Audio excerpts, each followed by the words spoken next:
Hello guys, मेरा नाम है सौरभ और आप सुन रहे हैं डेथ स्टोरी। ये कहानी रात के अंधेरे में आपकी नींद उड़ा देगी। दोस्तों, ये कहानी मेरे दोस्त राघव और उसके 3 दोस्तों प्रिया, अंकित और नेहा के साथ घटी थी। 3 साल पहले की बात है, जब इन चारों ने एक ऐसी जगह कदम रखा जहां कोई नहीं जाता। वो जगह थी गांव की पुरानी ठाकुर हवेली। एक ऐसी हवेली जिसके बारे में लोग बात करना पसंद नहीं करते थे और इस हवेली के पास से गुजरते वक्त अपनी नजरें झुका लेते थे। राघव और उसके दोस्त एक YouTube चैनल चलाते थे। उनका चैनल था पैरानॉर्मल एडवेंचर्स, जहां वो भूतों और रहस्यमयी जगहों की वीडियो बनाते थे। अब तक उन्होंने पुरानी कब्रिस्तानों, सुनसान मंदिरों और बंद पड़े स्कूलों की वीडियो बनाई थी, लेकिन ठाकुर हवेली, ये उनके लिए सबसे बड़ा चैलेंज था। गांव वालों का कहना था कि उस हवेली में कुछ ऐसा था जो हर किसी को डराता था। कोई कहता कि वहां ठाकुर साहब की बेटी राधिका की आत्मा भटकती है, जिसने 50 साल पहले वहां आत्महत्या कर ली थी। कोई कहता कि रात में हवेली से रोने की आवाजें आती हैं। लेकिन राघव और उसके दोस्तों को यह सब मजाक लगता था। उनके लिए यह बस एक और वीडियो थी जो उनके चैनल को हिट करा सकता था। उस रात जब चारों दोस्त गांव की ओर निकले, हवा में एक अजीब सी ठंडक थी। कोहरा इतना घना था कि जीप की हेडलाइट्स भी उसे भेद नहीं पा रही थी। रास्ते में चारों हंसते बोलते जा रहे थे, लेकिन उनके मजाक में भी एक डर छिपा था। यार प्रिया, तूने ही तो ये ठाकुर हवेली का आइडिया दिया था, राघव ने हंसते हुए कहा। अब रात को वहां रुकना है, डर तो तुझे ही लगेगा। अरे डरने की क्या बात, प्रिया ने जवाब दिया। उसका चेहरा आत्मविश्वास से भरा था। हम 4 लोग हैं, ये बस एक पुरानी हवेली है। लोग कहते हैं वहां भूत रहता है, लेकिन मुझे तो लगता है ये सब गांव वालों की बनाई हुई कहानियां हैं। अंकित ने थोड़ा गंभीर होते हुए अपनी सीट से आगे झुकते हुए कहा, प्रिया, ये कोई अफवाह नहीं है। मेरे नाना ने बताया था कि उस हवेली में ठाकुर साहब की बेटी राधिका ने आत्महत्या की थी। तब से लोग कहते हैं कि उसकी आत्मा वहां भटकती है। रात में उसकी हंसी और रोने की आवाजें सुनाई देती हैं। बस कर, अंकित नेहा ने घबराते हुए बीच में टोका। तू ऐसी बातें करता है तो मुझे यह प्लान अब बिल्कुल अच्छा नहीं लग रहा। हम वहां क्यों जा रहे हैं? अरे चिल, नेहा, राघव ने हल्के से नेहा के कंधे पर हाथ रखते हुए कहा। हम बस एक रात रुकेंगे, वीडियो बनाएंगे और YouTube पर डाल देंगे। हमारा चैनल हिट हो जाएगा। सोच कितने लोग हमारा वीडियो देखेंगे। नेहा ने कुछ बोलना चाहा, लेकिन वो चुप रही। शायद उसे भी यकीन था कि ये सब बस एक मजेदार एडवेंचर होगा। लेकिन जैसे ही उनकी जीप उस सुनसान रास्ते पर रुकी जहां ठाकुर हवेली खड़ी थी, चारों के चेहरों पर हंसी गायब हो गई। हवेली का सायाकार ढांचा कोहरे में डूबा हुआ था। इसके जंग लगे दरवाजे, टूटी खिड़कियां और दीवारों पर उगी जंगली बेलें इसे किसी भूतिया किले की तरह बना रही थीं। जब चारों ने हवेली के अंदर कदम रखा तो एक अजीब सी ठंडक ने उन्हें जकड़ लिया। हवा में एक भारीपन था, जैसे कोई उन्हें घूर रहा हो। हवेली का हॉल विशाल था, लेकिन उसकी दीवारें पुरानी और दरक रही थीं। दीवारों पर लटकी पेंटिंग्स में एक चेहरा बार बार दिख रहा था, एक जवान लड़की का जिसकी आंखें इतनी जीवित थीं कि लगता था वो सचमुच उन्हें देख रही हो। यार, ये तस्वीर मुझे कुछ ठीक नहीं लग रही, नेहा ने धीमी आवाज में कहा। उसकी नजर उस पेंटिंग पर टिकी थी। ऐसा लगता है जैसे ये हमें घूर रही हो। नेहा, तू तो डरपोक निकली, राघव ने हंसते हुए कहा, लेकिन उसकी हंसी में अब वो पहले वाला जोश नहीं था। ये बस एक पेंटिंग है, पुरानी हवेली में ऐसी चीजें तो होंगी ही। प्रिया ने अपने बैग से कैमरा निकाला और रिकॉर्डिंग शुरू की। दोस्तों, उसने उत्साह से कहा, हम पहुंच गए हैं ठाकुर हवेली। आज रात हम यहां रुकेंगे और देखेंगे कि क्या सचमुच यहां कोई भूत है। लेकिन जैसे ही उसने ये बात कही है, हवेली में एक हल्की सी आवाज गूंजी। वो आवाज ऐसी थी जैसे कोई दीवार के पीछे से हंस रहा हो। चारों एक पल के लिए रुक गए। ये क्या था? प्रिया ने घबराते हुए पूछा। उसका कैमरा अब भी रिकॉर्ड कर रहा था। शायद कोई चूहा होगा। अंकित ने टॉर्च की रोशनी इधर उधर घुमाते हुए कहा। पुरानी हवेली है, ये सब तो होगा ही। उस हंसी की आवाज ने हवेली के सन्नाटे को तोड़ दिया था। राघव, प्रिया, अंकित और नेहा एक पल के लिए बहुत डर गए। उनकी सांसें थम सी गई थीं। ठाकुर हवेली का विशाल हॉल, जो अब भी कुछ देर पहले केवल धूल और पुरानी पेंटिंग्स से भरा लग रहा था, अब किसी जीवित प्राणी की तरह सांस लेता महसूस हो रहा था। हवा में वो भारीपन और गहरा हो गया था, जैसे कोई उन चारों को चुपके से देख रहा हो। राघव की हंसी अब गायब थी और उसकी आंखों में एक हल्का सा डर झलक रहा था। ये क्या था यार? प्रिया ने धीमी आवाज में पूछा। उसकी उंगलियां अब भी कैमरे को कसकर पकड़े हुए थीं। उसकी आवाज में अब वो आत्मविश्वास नहीं था जो जीप में हंसते बोलते वक्त था। शायद कोई चूहा होगा, अंकित ने जवाब दिया, लेकिन उसकी आवाज में भी एक हल्की सी कपकपाहट सुनाई दी। वो अपनी टॉर्च को इधर उधर घुमा रहा था, जैसे उस अंधेरे में कोई जवाब ढूंढ रहा हो। नेहा, जो पहले से ही घबराई हुई थी, ने अपने कंधों को सिकोड़ते हुए कहा, मुझे ये जगह बिल्कुल ठीक नहीं लग रही, हमें यहां से जाना चाहिए। लेकिन राघव ने उसकी बात को हल्के में लेते हुए कहा, अरे नेहा, बस थोड़ा और टाइम। अगर हम अब भाग गए तो हमारा वीडियो कौन देखेगा? थोड़ा डर तो बनता है। यही तो हमारे चैनल की यूएसपी है। उसने हंसने की कोशिश की, लेकिन उसकी हंसी हवेली की दीवारों में गूंजकर खो गई। चारों ने फैसला किया कि वो हवेली के अंदरूनी हिस्सों की तलाशी लेंगे। शायद उन्हें कुछ ऐसा मिले जो उनके वीडियो को और रोमांचक बना दे। हवेली के गलियारे छोटे और अंधेरे से भरे हुए थे। दीवारों पर मकड़ियों के जाले लटक रहे थे और फर्श पर धूल की मोटी परत जमा थी। हर कदम के साथ फर्श चरमराता और वो आवाज उनके दिलों की धड़कनों के साथ ताल मिलाती। राघव ने एक पुराने कमरे का दरवाजा खोला, जो शायद कभी ठाकुर साहब का स्टडी रूम रहा होगा। वहां एक टूटी हुई मेज पड़ी थी, जिसके ऊपर कुछ पुरानी डायरियां धूल में सनी हुई थीं। राघव ने एक डायरी उठाई, जिसके कवर पर राधिका लिखा था। उसका दिल जोर से धड़का।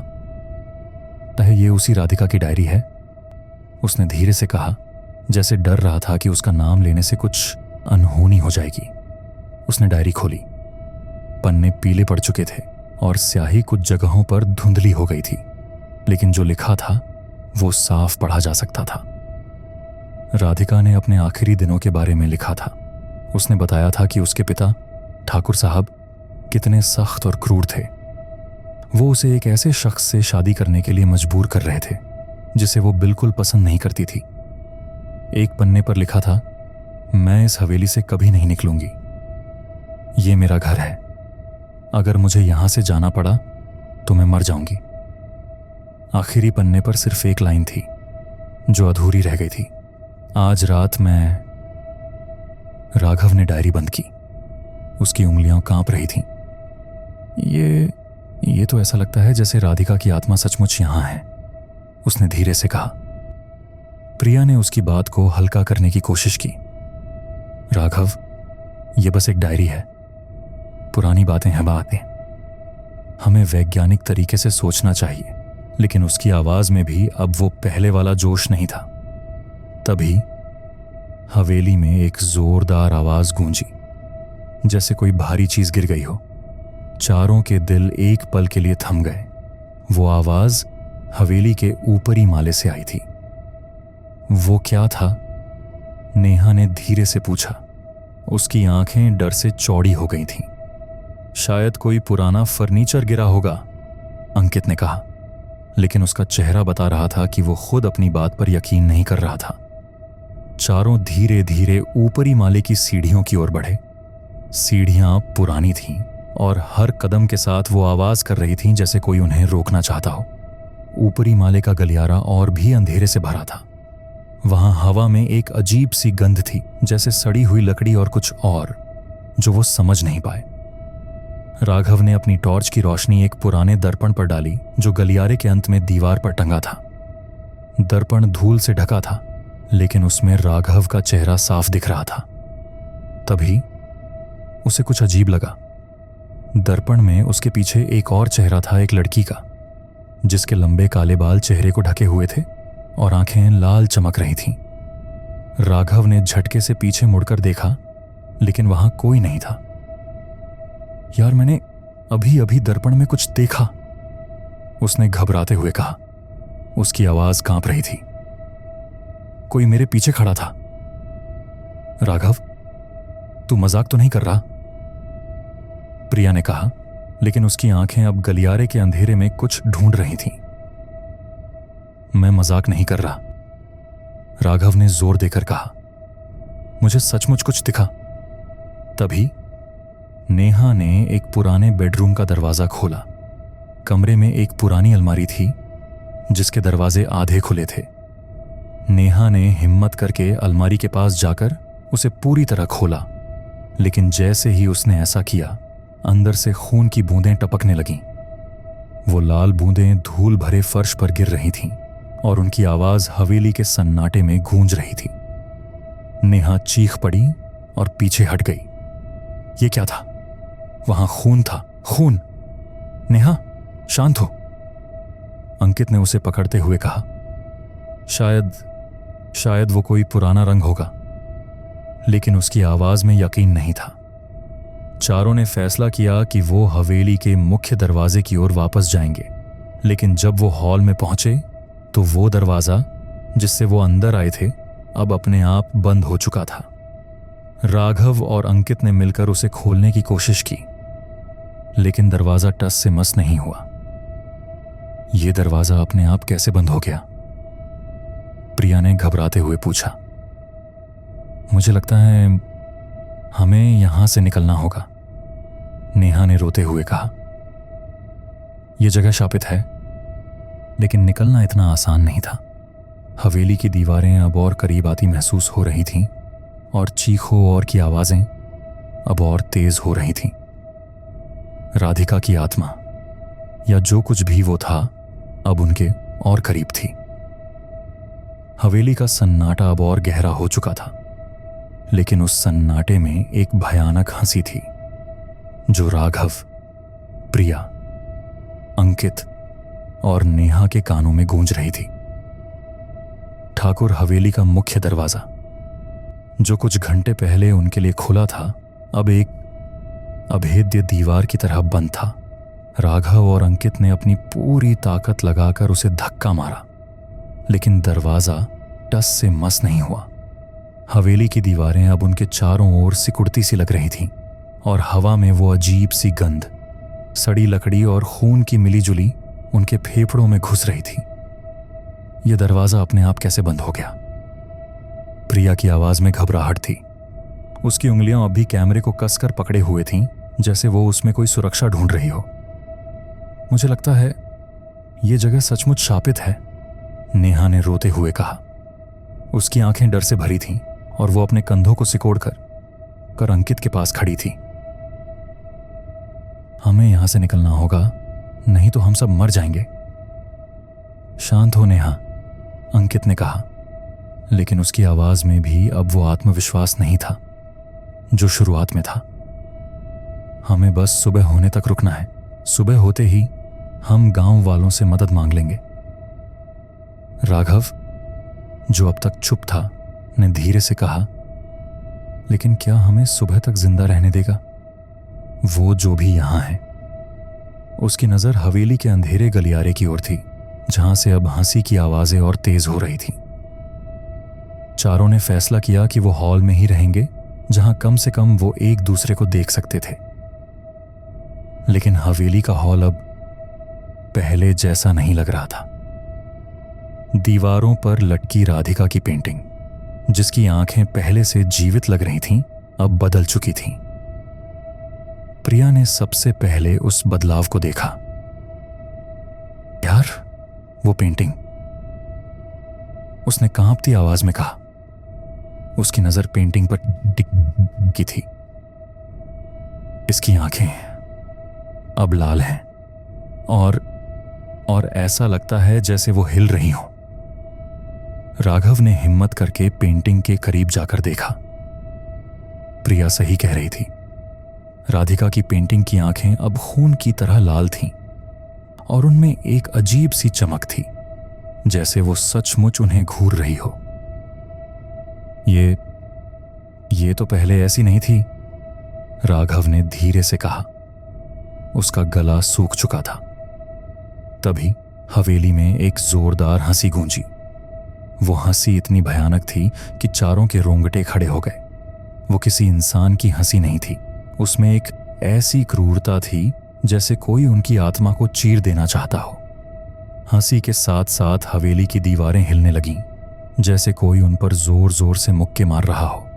धूल की परतें फर्श से उड़ने लगीं और हवेली का पुराना झाड़ फानूस जो छत से लटक रहा था अपने आप हिलने लगा। ये क्या हो रहा है? नेहा चीख पड़ी। उसने अपनी आंखें बंद कर ली थीं और अंकित का हाथ कसकर पकड़ लिया था। शांत रहो सब, राघव ने चिल्लाया, लेकिन उसकी आवाज हंसी के शोर में दब गई। हंसी अचानक रुक गई और उसके बाद एक भयानक सन्नाटा छा गया। चारों की सांसें तेज थीं और उनके दिल जोर जोर से धड़क रहे थे। तभी प्रिया ने कुछ देखा। हॉल के कोने में, जहां अंधेरा सबसे गहरा था, एक साया हिला। वो साया धीरे धीरे उनकी ओर बढ़ रहा था। वो वहां है, प्रिया ने धीरे से कहा। उसकी उंगलियां अंकित की बाह में गड़ गई थीं। चारों ने उस साये की ओर देखा, लेकिन इससे पहले कि कोई कुछ कह पाता, एक ठंडी हवा का झोंका आया। हवा इतनी तेज थी कि उनकी टॉर्च की रोशनी कमजोर पड़ गई। हवेली की खिड़कियां बंद थीं, फिर भी वो हवा कहां से आई कोई नहीं जानता था। हमें यहां से जाना होगा, नेहा ने रोते हुए कहा। यह राधिका है, वो हमें मार डालेगी, लेकिन हम जाएंगे कहां? अंकित ने जवाब दिया। दरवाजा बंद है और बाहर कोहरा इतना घना है कि कुछ दिखाई नहीं देता। राघव, जो अब तक साये को घूर रहा था, ने अचानक फर्श पर कुछ देखा। वहां एक पुराना ताबीज पड़ा था, जिसके ऊपर अजीब से निशान बने थे। उसने झुककर उसे उठाया। ताबीज ठंडा था, इतना ठंडा कि उसकी उंगलियां सुन्न हो गईं। ये क्या है? उसने धीरे से कहा। अंकित ने ताबीज को देखा और उसका चेहरा पीला पड़ गया। मुझे याद आया, उसने कांपती आवाज में कहा। गांव वालों ने बताया था कि राधिका की आत्मा को एक तांत्रिक ने ताबीज में बांधने की कोशिश की थी, लेकिन वो नाकाम रहा था। शायद ये वही ताबीज है, तो क्या ये हमें बचा सकता है?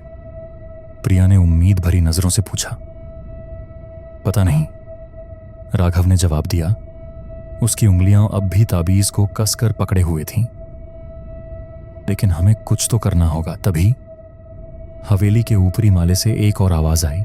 इस बार वो कोई हंसी नहीं थी, वो एक चीख थी, इतनी दर्दनाक कि चारों के दिल थम गए। चीख के बाद एक और आवाज आई, जैसे कोई भारी चीज सीढ़ियों से लुढ़क रही हो। राघव ने अपनी टॉर्च ऊपरी माले की ओर की, लेकिन वहां कुछ नहीं दिखा। हमें वहां नहीं जाना चाहिए, नेहा ने रोते हुए कहा। प्लीज राघव, हमें वहां नहीं जाना। लेकिन राघव ने उसकी बात अनसुनी कर दी। अगर हम यहां बैठे रहे तो वो खुद हमारे पास आएगा, उसने कहा। हमें पता लगाना होगा कि यह सब क्या है। चारों धीरे धीरे ऊपरी माले की ओर बढ़े। सीढ़ियां चरमराती थीं और हर कदम के साथ उनका डर बढ़ता जा रहा था। जब वो गलियारे में पहुंचे तो वहां का अंधेरा इतना घना था कि टॉर्च की रोशनी भी उसे भेद नहीं पा रही थी।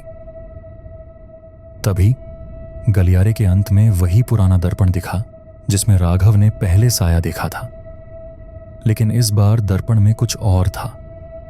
प्रिया ने सबसे पहले देखा। वो देखो, उसने कांपते हुए कहा। दर्पण में चारों का प्रतिबिंब दिख रहा था, लेकिन उनके पीछे एक पांचवा चेहरा था, राधिका का। उसकी लाल आंखें उन्हें घूर रही थीं। था लेकिन निकलना इतना आसान नहीं था। हवेली की दीवारें अब और करीब आती महसूस हो रही थीं और चीखों और की आवाजें अब और तेज हो रही थीं। राधिका की आत्मा या जो कुछ भी वो था अब उनके और करीब थी। हवेली का सन्नाटा अब और गहरा हो चुका था, लेकिन उस सन्नाटे में एक भयानक हंसी थी जो राघव, प्रिया, अंकित और नेहा के कानों में गूंज रही थी। ठाकुर हवेली का मुख्य दरवाजा, जो कुछ घंटे पहले उनके लिए खुला था, अब एक अभेद्य दीवार की तरह बंद था। राघव और अंकित ने अपनी पूरी ताकत लगाकर उसे धक्का मारा, लेकिन दरवाजा टस से मस नहीं हुआ। हवेली की दीवारें अब उनके चारों ओर सिकुड़ती सी लग रही थीं और हवा में वो अजीब सी गंध, सड़ी लकड़ी और खून की मिलीजुली उनके फेफड़ों में घुस रही थी। यह दरवाजा अपने आप कैसे बंद हो गया? प्रिया की आवाज में घबराहट थी। उसकी उंगलियां अब भी कैमरे को कसकर पकड़े हुए थीं, जैसे वो उसमें कोई सुरक्षा ढूंढ रही हो। मुझे लगता है यह जगह सचमुच शापित है, नेहा ने रोते हुए कहा। उसकी आंखें डर से भरी थीं और वो अपने कंधों को सिकोड़कर अंकित के पास खड़ी थी। हमें यहां से निकलना होगा, नहीं तो हम सब मर जाएंगे। शांत हो नेहा, अंकित ने कहा, लेकिन उसकी आवाज में भी अब वो आत्मविश्वास नहीं था जो शुरुआत में था। हमें बस सुबह होने तक रुकना है। सुबह होते ही हम गांव वालों से मदद मांग लेंगे। राघव, जो अब तक चुप था, ने धीरे से कहा, लेकिन क्या हमें सुबह तक जिंदा रहने देगा वो जो भी यहां है? उसकी नजर हवेली के अंधेरे गलियारे की ओर थी, जहां से अब हंसी की आवाजें और तेज हो रही थीं। चारों ने फैसला किया कि वो हॉल में ही रहेंगे, जहां कम से कम वो एक दूसरे को देख सकते थे। लेकिन हवेली का हॉल अब पहले जैसा नहीं लग रहा था। दीवारों पर लटकी राधिका की पेंटिंग, जिसकी आंखें पहले से जीवित लग रही थीं, अब बदल चुकी थीं। प्रिया ने सबसे पहले उस बदलाव को देखा। यार, वो पेंटिंग, उसने कांपती आवाज में कहा। उसकी नजर पेंटिंग पर टिकी थी। इसकी आंखें अब लाल हैं और ऐसा लगता है जैसे वो हिल रही हो। राघव ने हिम्मत करके पेंटिंग के करीब जाकर देखा। प्रिया सही कह रही थी। राधिका की पेंटिंग की आंखें अब खून की तरह लाल थीं और उनमें एक अजीब सी चमक थी, जैसे वो सचमुच उन्हें घूर रही हो। ये तो पहले ऐसी नहीं थी, राघव ने धीरे से कहा। उसका गला सूख चुका था। तभी हवेली में एक जोरदार हंसी गूंजी। वो हंसी इतनी भयानक थी कि चारों के रोंगटे खड़े हो गए। वो किसी इंसान की हंसी नहीं थी। उसमें एक ऐसी क्रूरता थी जैसे कोई उनकी आत्मा को चीर देना चाहता हो। हंसी के साथ साथ हवेली की दीवारें हिलने लगीं, जैसे कोई उन पर जोर जोर से मुक्के मार रहा हो। धूल की परतें फर्श से उड़ने लगीं और हवेली का पुराना झाड़ फानूस जो छत से लटक रहा था अपने आप हिलने लगा। ये क्या हो रहा है? नेहा चीख पड़ी। उसने अपनी आंखें बंद कर ली थीं और अंकित का हाथ कसकर पकड़ लिया था।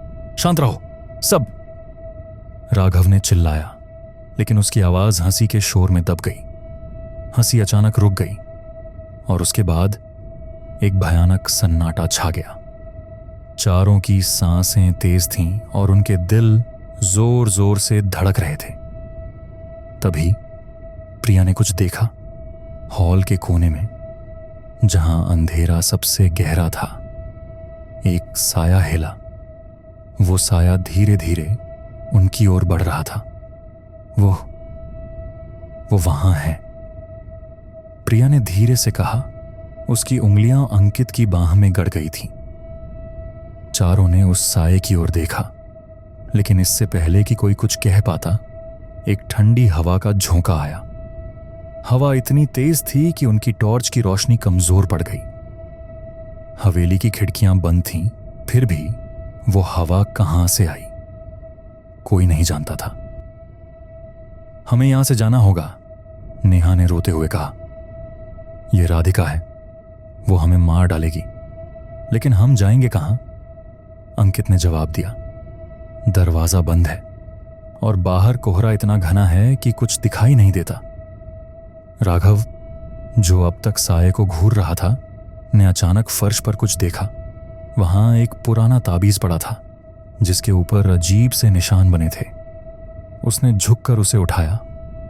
ताबीज ठंडा था, इतना ठंडा कि उसकी उंगलियां सुन्न हो गईं। ये क्या है? उसने धीरे से कहा। अंकित ने ताबीज को देखा और उसका चेहरा पीला पड़ गया। मुझे याद आया, उसने कांपती आवाज में कहा। गांव वालों ने बताया था कि राधिका की आत्मा को एक तांत्रिक ने ताबीज में बांधने की कोशिश की थी, लेकिन वो नाकाम रहा था। शायद ये वही ताबीज है, तो क्या ये हमें बचा सकता है? प्रिया ने उम्मीद भरी नजरों से पूछा। पता नहीं, राघव ने जवाब दिया। उसकी उंगलियां अब भी ताबीज को कसकर पकड़े हुए थीं। लेकिन हमें कुछ तो करना होगा। तभी हवेली के ऊपरी माले से एक और आवाज आई। इस बार वो कोई हंसी नहीं थी, वो एक चीख थी, इतनी दर्दनाक कि चारों के दिल थम गए। चीख के बाद एक और आवाज आई, जैसे कोई भारी चीज सीढ़ियों से लुढ़क रही हो। राघव ने अपनी टॉर्च ऊपरी माले की ओर की, लेकिन वहां कुछ नहीं दिखा। हमें वहां नहीं जाना चाहिए, नेहा ने रोते हुए कहा। प्लीज राघव, हमें वहां नहीं जाना। लेकिन राघव ने उसकी बात अनसुनी कर दी। अगर हम यहां बैठे रहे तो वो खुद हमारे पास आएगा। उसने कहा, हमें पता लगाना होगा कि यह सब क्या है। चारों धीरे धीरे ऊपरी माले की ओर बढ़े। सीढ़ियां चरमराती थीं और हर कदम के साथ उनका डर बढ़ता जा रहा था। जब वो गलियारे में पहुंचे तो वहां का अंधेरा इतना घना था कि टॉर्च की रोशनी भी उसे भेद नहीं पा रही थी। तभी गलियारे के अंत में वही पुराना दर्पण दिखा जिसमें राघव ने पहले साया देखा था, लेकिन इस बार दर्पण में कुछ और था। प्रिया ने सबसे पहले देखा। वो देखो, उसने कांपते हुए कहा। दर्पण में चारों का प्रतिबिंब दिख रहा था, लेकिन उनके पीछे एक पांचवा चेहरा था, राधिका का। उसकी लाल आंखें उन्हें घूर रही थीं, दादा, और उसके होंठ धीरे धीरे हिल रहे थे, जैसे वो कुछ कहना चाहती हो। राघव ने ताबीज को और कसकर पकड़ा। हमें डरने की जरूरत नहीं, उसने खुद को समझाते हुए कहा। हमें बस हिम्मत रखनी होगी। लेकिन तभी दर्पण में राधिका का चेहरा गायब हो गया और उसके साथ ही एक और चीख गूंजी। इस बार चीख इतनी करीब थी कि चारों ने अपने कानों को हाथों से ढक लिया। हवेली की छत से कुछ टपकने लगा। राघव ने अपनी टॉर्च ऊपर की और जो उसने देखा उसने उसके होश उड़ा दिए। छत से खून की बूंदें टपक रही थीं, जो धीरे धीरे फर्श पर एक गोल आकार बना रही थीं। ये क्या है? प्रिया की आवाज टूट रही थी। हमें यहां से भागना होगा। नेहा चीख पड़ी और वो गलियारे की ओर दौड़ी, लेकिन इससे पहले कि वो कुछ कदम भी चल पाती, एक साया उनके सामने आ खड़ा हुआ। वो साया राधिका का था।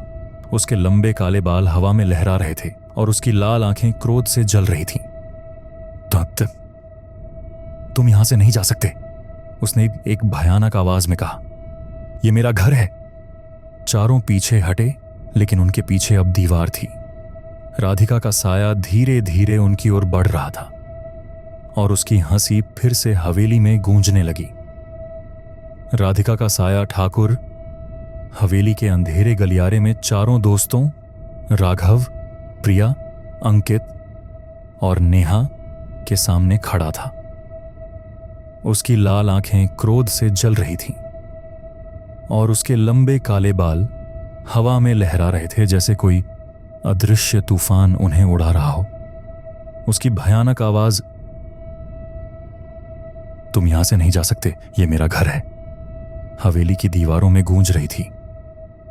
चारों पीछे हटे, लेकिन उनके पीछे अब ठंडी नम दीवार थी जो उनकी रीढ़ में सिहरन पैदा कर रही थी।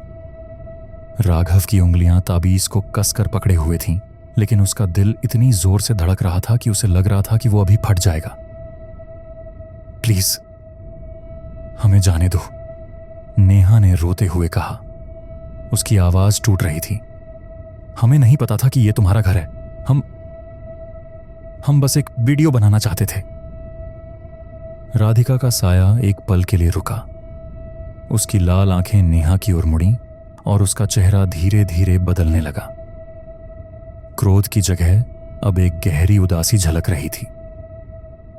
लेकिन इससे पहले कि कोई कुछ समझ पाता, हवेली में फिर से वो भयानक हंसी गूंजी और साया अचानक गायब हो गया। चारों के चारों ओर अंधेरा और सन्नाटा छा गया, लेकिन वो सन्नाटा किसी तूफान से पहले की शांति जैसा था। वो कहां गई? प्रिया ने धीरे से पूछा। उसकी सांसें तेज थीं। पता नहीं, अंकित ने जवाब दिया। उसकी नजर गलियारे के अंधेरे में कुछ ढूंढ रही थी। लेकिन हमें अब कुछ करना होगा। सुबह होने में बस कुछ घंटे बाकी हैं। राघव, जो अब तक ताबीज को घूर रहा था, ने धीरे से कहा, शायद इस ताबीज में कोई ताकत है।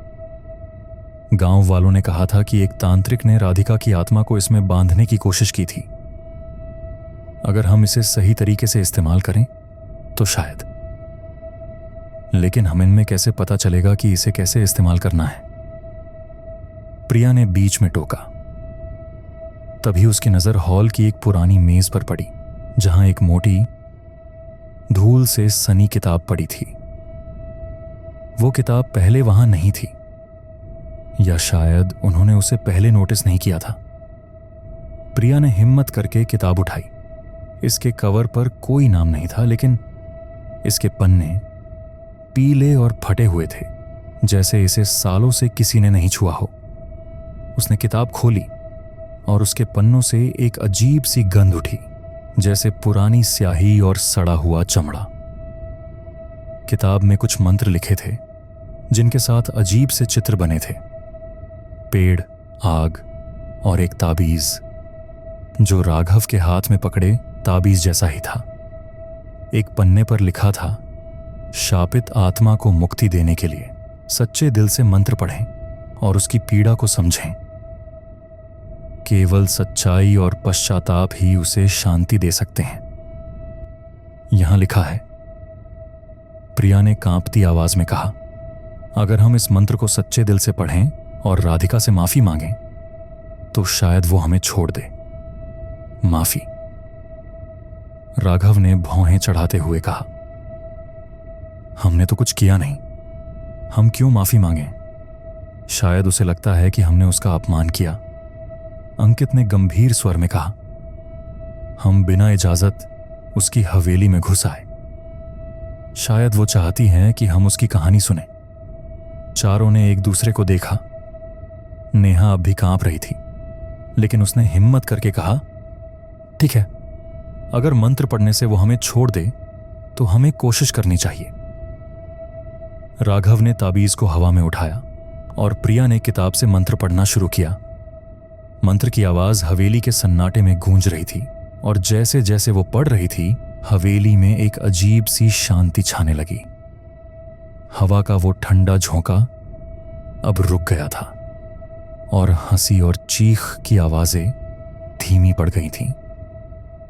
लेकिन तभी एक जोरदार चीख गूंजी और राधिका का साया फिर से उनके सामने प्रकट हुआ। उसका चेहरा अब और भी भयानक था। उसके होंठों से खून टपक रहा था और उसकी आंखें इतनी लाल थीं कि वो आग की तरह जल रही थीं। तुम यहां से नहीं जा सकते, उसने चीखते हुए कहा। तुमने मेरी शांति भंग की, तुम सब मरोगे। नेहा ने चीखकर अपनी आंखें बंद कर लीं और अंकित ने उसे अपनी बाहों में खींच लिया। लेकिन राघव ने हिम्मत नहीं हारी। उसने ताबीज को और ऊंचा उठाया और चिल्लाया, राधिका, हमें माफ कर दो। हमें नहीं पता था कि तुम यहां हो। हम तुम्हें कोई नुकसान नहीं पहुंचाना चाहते। राधिका का साया एक पल के लिए रुका। उसकी आंखें अब क्रोध की बजाय दर्द से भरी थीं। धीरे धीरे उसके चेहरे से खून गायब होने लगा और उसकी आंखों से आंसू बहने लगे।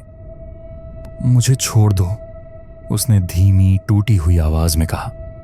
मुझे इस हवेली में कैद मत रखो। मैं यहां अकेली हूं। चारों स्तब्ध रह गए।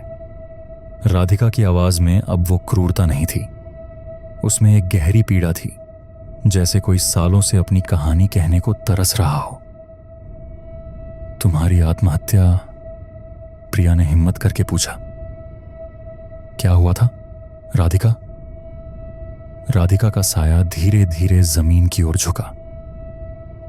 मैंने आत्महत्या नहीं की, उसने कहा। मेरे पिता ने मुझे मार डाला। उन्होंने मुझे उस शख्स से शादी करने के लिए मजबूर किया जिसे मैं पसंद नहीं करती थी। जब मैंने मना किया तो उन्होंने गुस्से में मेरा गला घोंट दिया और फिर उन्होंने इसे आत्महत्या का नाम दे दिया। चारों के चेहरों पर सदमा था। राधिका की कहानी ने उनके दिलों को झकझोर दिया था। लेकिन तुम यहां क्यों कैद हो? अंकित ने पूछा। वो ताबीज, राधिका ने राघव के हाथ की ओर इशारा करते हुए कहा। उस तांत्रिक ने मेरी आत्मा को इसमें बांधने की कोशिश की, लेकिन मंत्र अधूरा रह गया। मैं इस हवेली में फंस गई। मैं बस मुक्ति चाहती हूं। राघव ने ताबीज को देखा। उसकी उंगलियां अब भी कांप रही थीं, लेकिन अब उसका डर कम हो रहा था। हमें क्या करना होगा? उसने पूछा। मंत्र को पूरा करो, राधिका ने कहा। और मुझे माफ कर दो। मेरी कहानी को दुनिया तक पहुंचाओ ताकि लोग जाने कि मेरे साथ क्या हुआ। प्रिया ने किताब फिर से खोली और मंत्र को और जोर से पढ़ना शुरू किया। राघव ने ताबीज को जमीन पर रखा और चारों ने मिलकर मंत्र पढ़ा। जैसे जैसे मंत्र की आवाज हवेली में गूंज रही थी, राधिका का साया धीरे धीरे हल्का होने लगा। उसके चेहरे पर अब एक शांति थी, जैसे सालों का बोझ उतर रहा हो। धन्यवाद, राधिका ने धीरे से कहा। अब मैं आजाद हूं। और इसके साथ ही उसका साया हवा में घुल गया। हवेली का मुख्य दरवाजा एक जोरदार आवाज के साथ अपने आप खुल गया। बाहर कोहरा हल्का हो रहा था और सुबह की पहली किरणें हवेली के अंधेरे को चीर रही थीं। चारों दोस्त हवेली से बाहर निकले। उनकी सांसें तेज थीं और उनके चेहरों पर डर के साथ साथ एक अजीब सी शांति थी।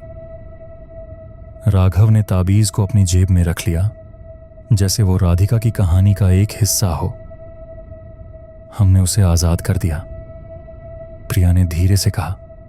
उसकी आंखें नम थीं, लेकिन उसकी कहानी को अब दुनिया तक पहुंचाना होगा, अंकित ने कहा। लोगों को पता चलना चाहिए कि राधिका के साथ क्या हुआ। राघव ने सहमति में सिर हिलाया। हाँ, ये हमारा वीडियो नहीं होगा, ये उसकी कहानी होगी। चारों गांव की ओर चल पड़े, लेकिन राघव को अब भी लगता था कि राधिका की वो लाल आंखें उसे कहीं से देख रही हैं। हवेली अब पीछे छूट रही थी, लेकिन उस रात की यादें उनके साथ हमेशा रहेंगी।